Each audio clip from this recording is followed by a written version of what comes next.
देख रहे your money और आपके साथ मैं हूं विपिन भाट। आपकी कमाई बढ़ाने वाला पर्सनल फाइनेंस का हमारा ये शो योर मनी लेकर हम फिर हाजिर हैं। जिंदगी के हर कदम पर पैसों की जरूरत होती है, तो इसीलिए पैसों की प्लानिंग भी जरूरी है। योर मनी में हम आपको न सिर्फ बचत करना बताते बल्कि आपको अपनी बचत पर किस तरीके से आप और पैसे उसके जरिए कमा सकते हैं, एक अच्छा मुनाफा बना सकते हैं, ये बातें भी सिखाते हैं ताकि आप जिंदगी के हर गोल को अच्छी तरह से पूरा कर सकें। तो अगर आप भी योर मनी में अपने सवाल पूछना चाहते हैं तो आप हमें ईमेल के जरिए संपर्क कर सकते हैं yourmoney@nw18.com। इसके अलावा आप हमारे मोबाइल नंबर 7045220000 पर भी व्हाट्सएप पर हमें सवाल भेज सकते हैं। इसके अलावा योर मनी फेसबुक और एक्स पर भी लाइव है, तो चलते चलते शो देखते देखते आप यहां पर भी हमें अपने सवाल भेज सकते हैं।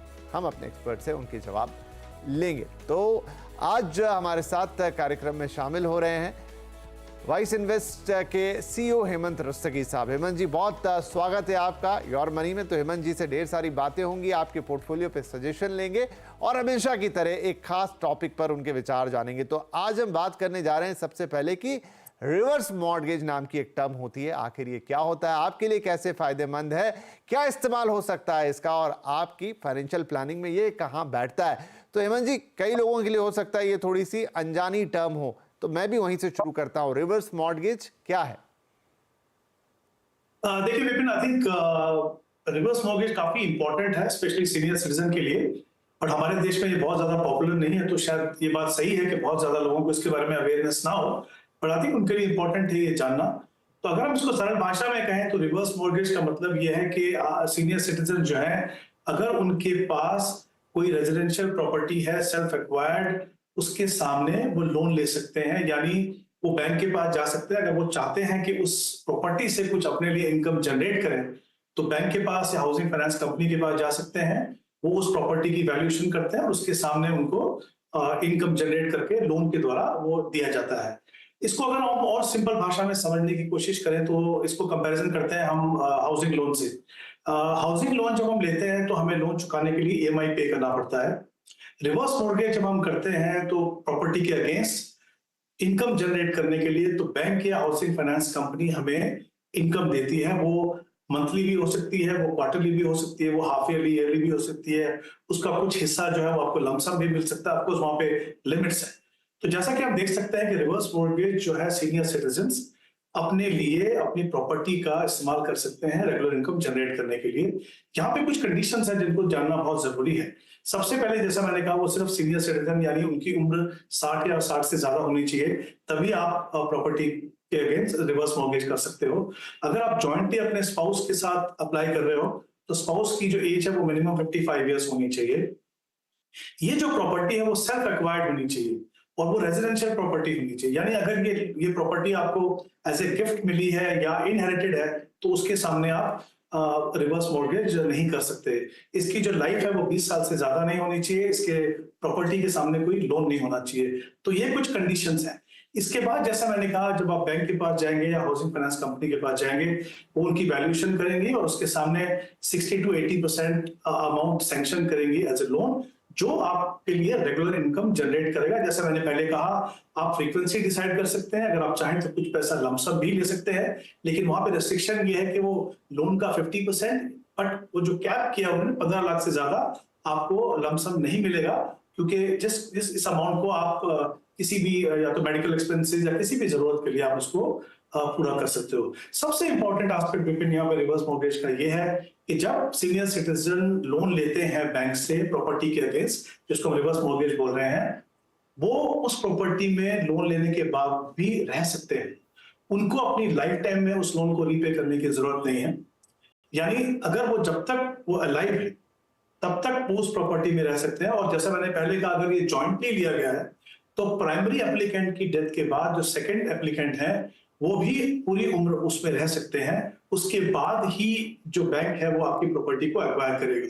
और वहां पे भी अगेन अगर जो लीगल है वो चाहे तो लोन को रीपे करके वो प्रॉपर्टी को छुड़ा सकते हैं। तो ये कुछ इंपॉर्टेंट एस्पेक्ट है। ऑफ कोर्स क्योंकि लोन है तो इंटरेस्ट है।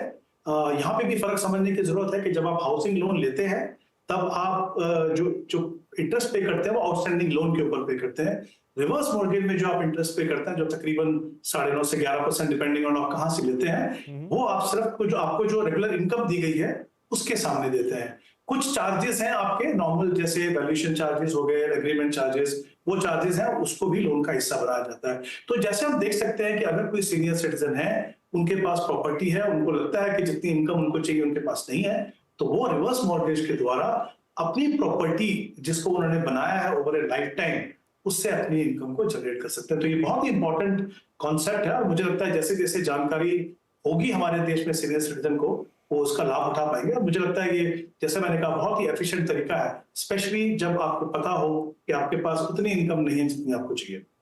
तो यहाँ पर हेमंत जी, क्या देश के ज्यादातर या सभी बैंक्स इस तरह की रिवर्स मॉर्गेज की सुविधा देते हैं या कुछ चुनिंदा बैंक ही हैं जो अभी ये काम कर रहे हैं? नहीं, ज्यादातर बैंक देंगे आपको, मतलब जैसे मैंने कहा, कितनी रिक्वेस्ट उनको आती है उसके ऊपर भी डिपेंड करता है, बट जनरली जैसा मैंने कहा, आप बैंक, शेड्यूल बैंक्स और हाउसिंग फाइनेंस कंपनीज के पास जाके आप लोन ले सकते हैं। ऑफ कोर्स कुछ चीजें, जैसा मैंने कहा, प्रॉपर्टी की लाइफ कितनी है, कंडीशन कितनी है, वो सब चीजें देखेंगे और ऑब्वियसली उसके बाद वो आपको लोन दे देंगे।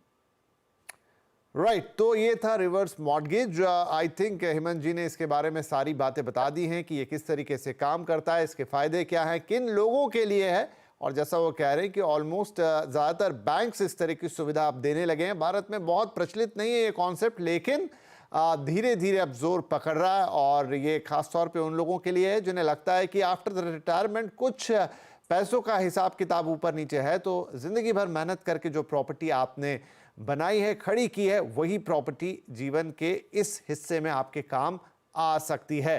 तो ये भी एक इम्पॉर्टेंट चीज़ जो आज हेमंत जी ने हमें बताई। राइट चलिए अब हम सवाल जवाब का सिलसिला शुरू करते हैं। हमारे पास सबसे पहले एक ईमेल है, चलिए वो लेते हैं। स्मिता रस्तोगी का दिल्ली से, ये हमें लिख रही हैं कि कितने का टर्म इंश्योरेंस लेना सही है। टर्म इंश्योरेंस पे उनका सवाल है। 5 साल के लक्ष्य के लिए डेट फंड कितने सही हैं और debt MF PPF guaranteed return plan में से क्या बेहतर है। तो वैसे 3 अलग अलग सवाल इन्होंने पूछ लिए हैं, ओपन क्वेश्चन है, काफ़ी लोगों के लिए शायद ये सवाल मन में रहते होंगे, तो चलिए उनके जवाब भी मिलेंगे। तो पहला सवाल, कितने का टर्म इंश्योरेंस किसी व्यक्ति को लेना चाहिए सर?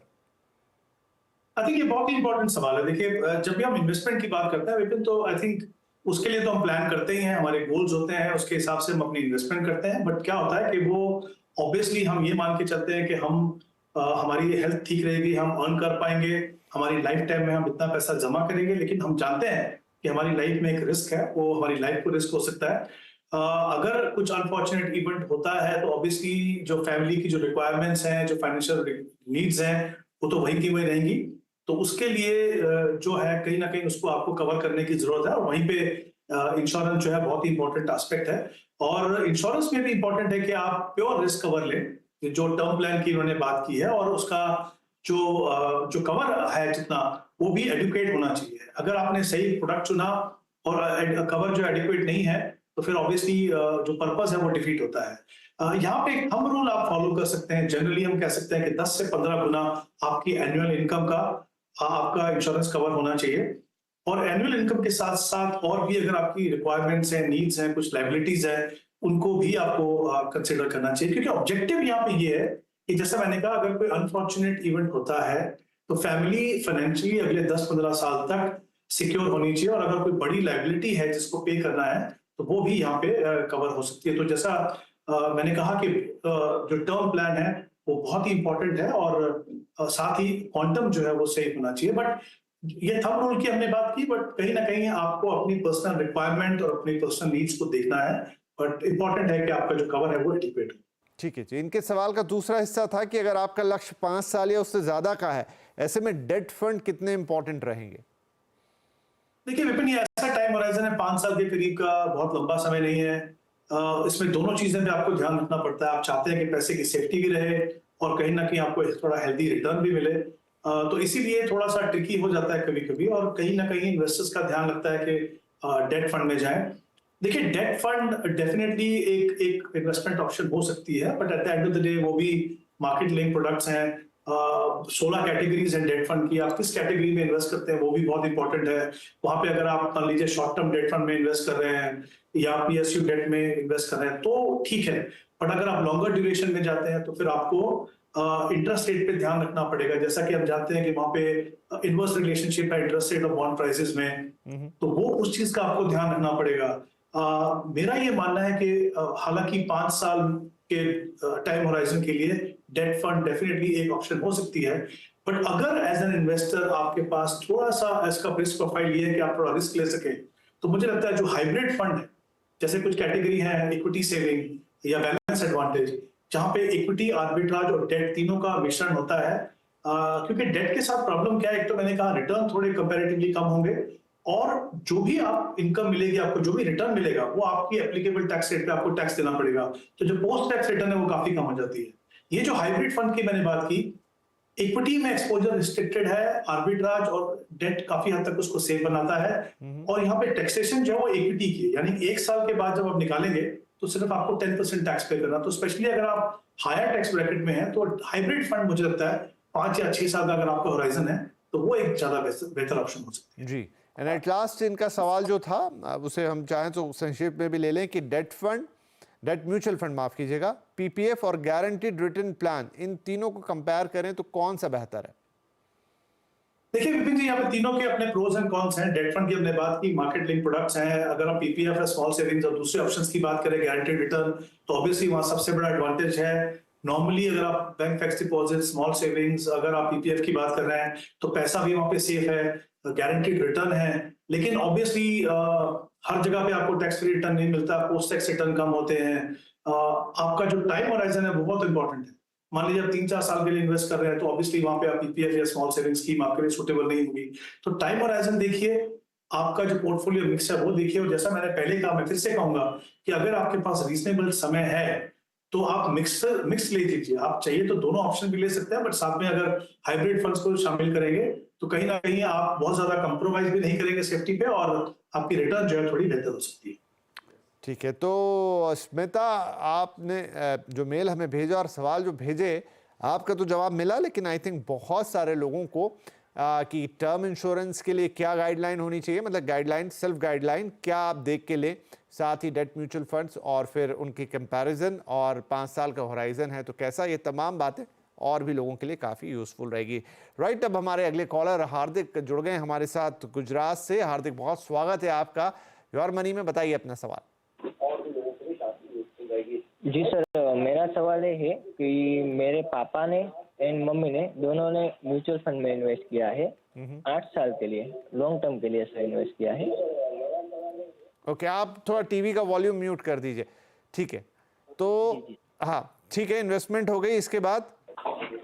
जी सर, एक कॉन्ट्रा फंड है जिसमें 10 लाख रुपीस की वैल्यू है, एंड दूसरा फंड है वो है Nifty small cap 250 fund, SBI. जी सर, तो ये लॉन्ग टर्म व्यू के लिए कैसा रहेगा? ठीक है, और आपका ये भी कि भाई एक ही फंड में इतना पैसा डाल देना क्या सही है?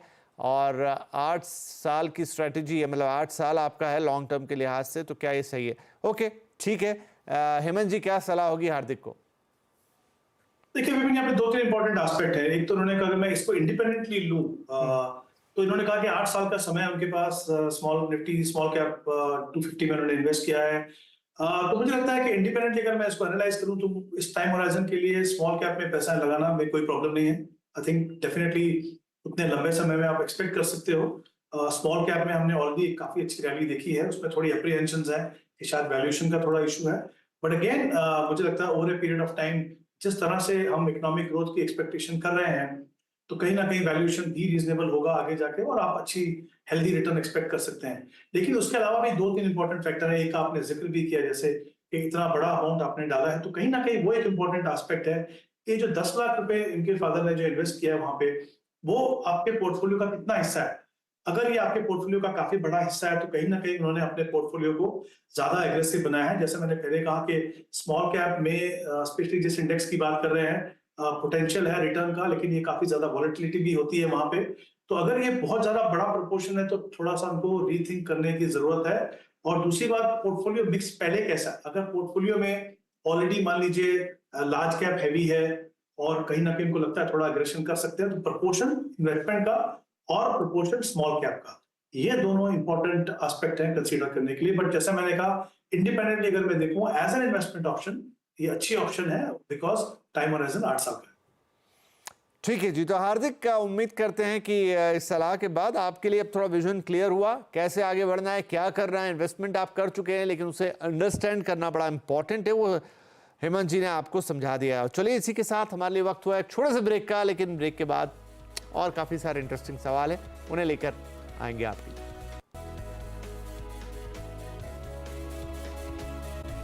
देख रहे हो योर बनी और हम दे रहे हैं आपके पर्सनल फाइनेंस से जुड़े सवालों के जवाब। हेमंत सर हमारे साथ बने हुए हैं, तो आइए अब कुछ और सवाल ले लेते हैं। एक और ईमेल हमें मिला है मध्य प्रदेश से शिवशंकर साहब का, और आपने अपने बारे में जो डिटेल दिए हैं, उम्र आपकी 35 साल है, 6 फंड्स में 20,000 रुपये की SIP आप कर रहे हैं, पोर्टफोलियो वैल्यू करीब 4.5 लाख के आसपास पहुंची है, 12 साल में 70 लाख का टारगेट रखते हैं। तो अब सवाल यही है कि किस फंड में बने रहें और किससे निकलने की जरूरत है। यहाँ पर उनका पोर्टफोलियो आपके सामने है। निपॉन इंडिया लार्ज कैप में 4,000 रुपये का निवेश है, कोटक के इमर्जिंग इक्विटी फंड में हर महीने 4,000 की SIP, Parag Parikh flexi cap में भी 4,000, ICICI Pru flexi cap fund में 2 और क्वांट स्मॉल कैप फंड में 4,000, मोतीलाल ओसवाल लार्ज और मिड कैप में भी 2,000 रुपये। इसके अलावा एक मुश्त निवेश है आपका निपॉन इंडिया स्मॉल कैप में करीब लाख रुपया, ABSL फ्रंट लाइन इक्विटी में 72,000 रुपये से कुछ ज़्यादा और एक्सिस स्मॉल कैप में 30,000 से थोड़ा सा ज़्यादा।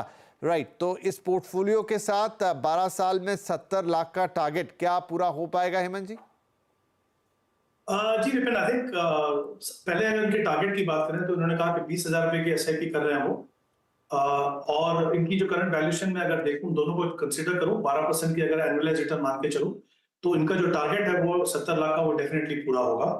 तो आई थिंक जहां तक टारगेट का सवाल है उसमें कोई प्रॉब्लम नहीं है। अगर हम इनके पोर्टफोलियो को जब अगर एनालाइज करें तो इसके पोर्टफोलियो के 2 हिस्से हैं यहाँ पे। एक तो वो फंड्स हैं 6 फंड जहां पे 20,000 रुपए की SIP हो रही है, और दूसरा हिस्सा है 3 फंड जहां पे वो पहले SIP कर रहे थे लेकिन उन्होंने बंद कर दिया। तो जो पहले हिस्से को अगर हम देखें तो ब्रॉडली मैं कहूंगा कि फंड सिलेक्शन काफी अच्छी है, लेकिन कहीं ना कहीं मुझे लगता है कि पोर्टफोलियो में ज्यादा एम्फेसिस जो है वो लार्ज कैप के ऊपर है, जिसको थोड़ा सा रीबैलेंस करने की जरूरत है, क्योंकि जब आप लंबे समय के लिए इन्वेस्ट करते हो तो डिफरेंट सेगमेंट में आपका एक्सपोजर होना जरूरी है।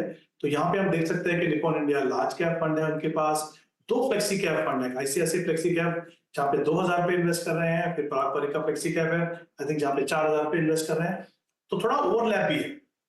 तो मैं चाहूंगा कि एक फ्लेक्सी कैप जैसे ICICI फ्लेक्सी कैप है जहाँ पे 2,000 इन्वेस्ट कर रहे हैं, वो SIP को बंद करें, और ये 2,000 जो है, इनके पास एक और फंड है Motilal Oswal large and mid cap, जो उस कैटेगरी का बहुत ही बेहतरीन फंड है, काफी अच्छा पोर्टफोलियो है, उसकी परफॉर्मेंस काफी अच्छी है, मुझे लगता है आगे जाके भी इसमें अच्छा पोटेंशियल है, और कहीं ना कहीं ये आपको मिड और लार्ज के बीच में बैलेंस करने में भी मदद करेगा। तो वो 2,000 की SIP भी आप इस फंड में शामिल कीजिए, तो कुल मिला के इस फंड में 6,000 की इन्वेस्टमेंट होगी। एक बदलाव यहाँ पे, 3 फंड जहां पे इन्होंने SIP बंद की है, तो निपॉन इंडिया स्मॉल कैप में बने रहे, बाकी जो 2 फंड है I think axis small cap है इनके पास, और ABSL का फ्रंट लाइन जो है, इन दोनों में जो पैसा है उनको आप इक्वली डिवाइड कर दिए 2 एग्जिस्टिंग फंड में, Nippon India large cap fund और पराग पारिक फ्लेक्सी कैप फंड, उन दोनों में आप इसको इक्वली डिवाइड कर दीजिए, तो पोर्टफोलियो थोड़ा कॉम्पैक्ट हो जाएगा। और जैसा मैंने स्टार्टिंग में कहा कि रीबैलेंस होगा डिफरेंट सेगमेंट में जो एलोकेशन है, और जैसा टारगेट के बारे में मैंने शुरुआत में कहा कि अगर ये अपना इन्वेस्टमेंट प्रोसेस कंटिन्यू करते हैं तो टारगेट पूरा करने में इनको कोई प्रॉब्लम नहीं होगी, ये चेंजेस करने से थोड़े रिटर्न बेहतर हो सकते हैं। चलिए जी, तो शिवशंकर साहब होपफुली आपने हमें सुना होगा, नहीं तो आगे आप सुन लीजिएगा ज़रूर। शो तो अवेलेबल ही रहता है सोशल मीडिया प्लेटफॉर्म्स पर और टीवी पर भी, जहां पर आपके लिए मेनली तो ये है कि मोतीलाल ओसवाल लार्ज और मिड कैप में आपको निवेश करना है। फंड जिन फंड से निकलने की सलाह है आपको, क्योंकि काफ़ी सारे फंड्स आपके पास थे, वो इंपॉर्टेंट है, ICICI Pru flexi cap fund, ABSL front line equity और एक्सिस स्मॉल कैप फंड, ये 3 फंड है जिनसे हेमंत जी कह रहे हैं कि आप निकले तो बेहतर रहेगा। इसके अलावा जिन फंड्स में आपको SIP बढ़ानी है उसमें Nippon India large cap fund और पराग पारिक फ्लैक्सी कैप फंड, यहाँ पर अपनी SIPs को आपको थोड़ा अपग्रेड करना है। आई होप कि इस सलाह के बाद आप अपने लक्ष्य पर तो पहुंचेंगे, लेकिन अपने पोर्टफोलियो से एक बेहतरीन रिटर्न प्राप्त करेंगे, जो कि पर्सनल फाइनेंस का एक अल्टीमेट गोल होना चाहिए कि जो पैसा आप निवेश कर रहे हैं इतनी मेहनत से बचा के, उसका एक अच्छा या सबसे बेहतरीन रिटर्न आपको मिले। यही कोशिश हमारी भी होती है। राइट, एक सवाल और ले लेते हैं। यहाँ पर जी सिंह साहब सागर मध्य प्रदेश से हमें कॉल कर रहे हैं। सिंह साहब, बहुत स्वागत है आपका, बताइए आपका सवाल। थैंक यू सर, धन्यवाद सर मेरा क्वेश्चन लेने के लिए। जी सर, मैंने पोर्टफोलियो अपना भेजा हुआ है, मैं ये चाहता हूँ, काफी दिन से इंतजार कर रहा था रिव्यू कराने का। तो हेमंत सर से ये जानना चाहता हूँ, हमने जो इन्वेस्ट किया हुआ है उसमें कहीं मेरे पोर्टफोलियो में ओवरलैपिंग तो नहीं हो रही है, या मुझे जैसे एक्सिस ब्लू चिप पे काफी दिन से उसका परफॉर्मेंस अच्छा नहीं है, क्या मुझे उसको निकल के किसी दूसरी जगह शिफ्ट हो जाना चाहिए सर? जरूर। तो ये थोड़ी मैं थोड़ा सा बाकी जो हमारे दर्शक देख रहे हैं उनकी सहूलियत के लिए कि यहाँ सिंह साहब 8 फंड में 27,000 रुपए से ज्यादा की SIP करते हैं। इस समय पोर्टफोलियो वैल्यू जो है 17 लाख के ऊपर हो गई है। 5 फंड हैं जिसमें निवेशित हैं और 15 साल के लिए बैलेंस एडवांटेज फंड, सही नहीं गोल्ड फंड से भी निकलने की, ये तमाम चीज़ें जो हैं आपके लिए यहाँ सिंह साहब हाँ जी, आपके जो फंड्स हैं HDFC flexi cap fund 2000, blue chip fund 3000, axis का कोटक इमर्जिंग इक्विटी 3630 रुपये, SBI गोल्ड फंड 3500। तो लंबा चौड़ा पोर्टफोलियो आपने भेज दिया है। 15 साल आपका कुल मिला के जो है वो होराइजन है टाइम का, राइट? तो हेमंत सर, इनके लिए आपने क्या प्लान तैयार किया है? देखिए, यहाँ पे 2-3 चीजें इनको करने की जरूरत है। इनका समय काफी है, इनके पास 15 साल का समय है। 27,400 के करीब कुछ अपनी इन्वेस्टमेंट कर रहे हैं SIP से, जो बहुत ही सही तरीका है over a longer period wealth create करने का, वही इनका ऑब्जेक्टिव है। तो सबसे पहले तो यहाँ पे एक चीज देखना है कि फंड मुझे लगता है थोड़े ज्यादा है, उसको डेफिनेटली स्कोप है इसको कंसोलिडेट करने, यानी कम कर सकते हैं। दूसरा, कुछ कैटेगरीज यहाँ पे ऐसी हैं, जैसे इनके पास एक एडलवाइज बैलेंस एडवांटेज फंड है, जो अपने आप में काफी अच्छा फंड है उन इन्वेस्टर्स के लिए जो बहुत ज्यादा इक्विटी में एक्सपोजर नहीं चाहते या जिनके पास बहुत लंबा समय नहीं हो। इनके टाइम होराइजन के लिए मुझे लगता है वो एडलवाइज जो बैलेंस एडवांटेज फंड है वो सूटेबल नहीं है। वैसे ही इनके पास एक गोल्ड फंड है। अब गोल्ड आपके पोर्टफोलियो का इंपॉर्टेंट हिस्सा हो सकता है, लेकिन जब आपका ऑब्जेक्टिव 15 साल में वेल्थ क्रिएट करने का है, तो वहां पे मुझे लगता है कि इक्विटी, स्पेशली जब आप SIP से इन्वेस्ट कर रहे हो, इक्विटी आपको गोल्ड से बेहतर रिटर्न दे सकती है। तो कुछ पोर्टफोलियो, जैसा मैंने कहा, कॉम्पैक्ट करने की जरूरत है, कुछ रीबैलेंसिंग करने की जरूरत है एसेट एलोकेशन में। तो मैं ये चाहूंगा कि 2 फंड इनके एग्जिस्टिंग जो है, पारंपरिक फ्लेक्सी कैप और कोटक इमर्जिंग फंड, ये दोनों में आप बने रहें। बाकी जो पैसा है, मैं चाहता हूं कि 2 लार्ज एंड मिड कैप अपने पोर्टफोलियो में लगाएं, यानी बाकी फंड्स को आपको चेंज करना होगा, वो मेरी रिकमेंडेशन है, आप कंसीडर कर सकते हैं। एक है Motilal Oswal large and mid cap, उसमें 7,000 इन्वेस्ट कर सकते हैं।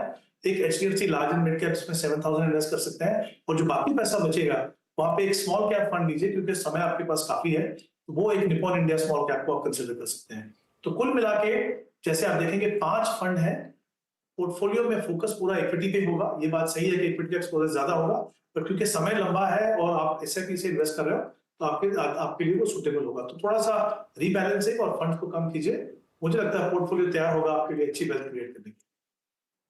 राइट। तो सिंह साहब, सब बढ़िया है, बधाई आपको, बहुत बहुत अच्छी तरह से आप अपने पर्सनल फाइनेंस को मैनेज कर रहे हैं। और जहां पर थोड़े बहुत बदलाव की जरूरत थी वो हेमंत सर ने आपको सजेस्ट कर दिए। तो all the best for your goal, और हम चाहेंगे कि आपका गोल अच्छी तरह से पूरा हो, बल्कि उससे भी आगे आप निकले। हमारी शुभकामनाएं आपके साथ। और अब वक्त है कि हम हेमंत सर से पूछेंगे कि वो अपने टॉप 4 फंड्स जो लेकर आए हैं हमारे दर्शकों के लिए, क्या सजेशन उनके रहेंगे। सर देखिए, मैं 3 कैटेगरी में 4 फंड बताना चाहूंगा।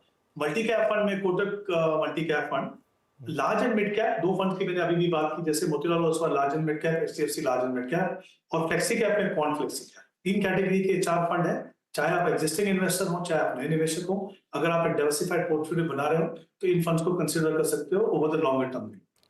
राइट। तो तमाम ऐसे लोग जो ऑलरेडी अपना पोर्टफोलियो मैनेज करते हैं, बनाते हैं, उनके लिए भी ये फंड्स हैं। और मोर इम्पॉर्टेंटली, क्योंकि अब रोज नए दर्शक, रोज नए ऐसे लोग जो कमाना शुरू कर रहे हैं और पर्सनल फाइनेंस के जरिए अपनी आय को बेहतर तरीके से मैनेज करना चाहते हैं, उनके लिए भी ये फंड्स है। कोटक म्यूचुअल मल्टी कैप, माफ कीजिए, Kotak multi cap fund, Motilal Oswal large और mid cap, HDFC large and mid cap fund और क्वांट फ्लेक्सी कैप फंड। और जैसा अमन जी ने कहा कि इसमें परफेक्ट बैलेंस है हर तरह के फंड का, और हर तरह के निवेशक के लिए एक सूटेबल फंड्स हो सकते हैं।